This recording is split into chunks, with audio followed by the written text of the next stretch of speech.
శబరిమలపైన అయ్యప్ప కోరినట్టుగా ఆలయ నిర్మాణాన్ని అతి వేగంగా జరిపించాడు రాజశేఖర మహారాజు.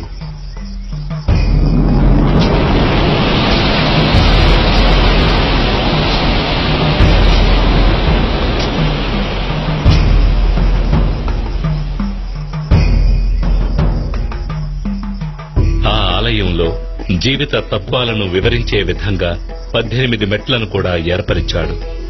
ఈ 18 పవిత్రమైన మెట్లు 18 కొండలకు, 18 మంది దేవతలకు, 18 తత్వాలకు ఆనవాలుగా ఉన్నాయి. 18 కొండలైన ఇంజిపారమల, కాళైకట్టిమల, పుదుచ్చేరిమల, కరిమల, తలైపారామల, దేవరమల, శ్రీపాదమల, మైలాడుమల, మాతంగమల, కాల్కిమల, సిట్రంబలమల, సుందరమల, నాగాంబలమల, గౌండమల, నిలక్కల్మల, నీలిమల, పొన్నాంబలమల, శబరిమల వంటి కొండలను 18 మంది దేవతలైన వినాయకుడు, శివుడు, పార్వతి, కుమారస్వామి, బ్రహ్మ, విష్ణు, రంగనాథుడు, కాళి, యముడు, సూర్యుడు, చంద్రుడు, కుజుడు, బుధుడు, బృహస్పతి, శుక్రుడు, శనీశ్వరుడు, రాహువు, కేతువు అనే దేవతలను 18 తత్వాలైన చూడడం, వినడం, సువాసన, రుచి, స్పర్శ,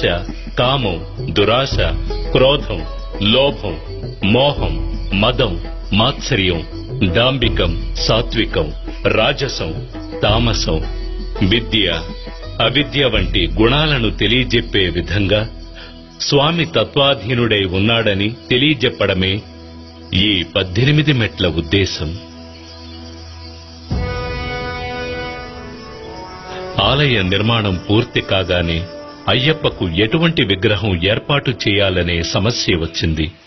అప్పుడు పరశురాముడే తీసుకువచ్చిన శాస్తా విగ్రహమైన 2 కాళ్లను మడిచి కలిపిన యోగ పట్టముతో వందనము చేసిన రీతిన తత్వమసి అనే చిన్ముద్రతో కూడిన స్వామివారి రూపమే తగినది అనే భగవంతుని ఆనతి ప్రకారం మకర సంక్రాంతి దినమైనటువంటి శుభదినాన కృష్ణపక్షం పంచమి తిథి ఉత్తర నక్షత్రయుక్త శుభదినమున పరశురాముడు ధర్మశాస్త్రాను ప్రతిష్ఠించాడు.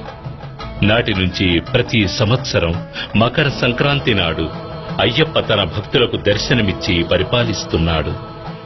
తద్వారా తన గురువుకిచ్చిన మాటని నిలబెట్టుకున్నాడు. తనని శరణు కోరిన వారికి సద్గతి లభిస్తుందని తెలియజేసే విధంగా కుడి చేతిని కుడి మోకాలపైన ఉంచి అభయహస్తంతో అనుగ్రహిస్తున్నాడు అయ్యప్ప.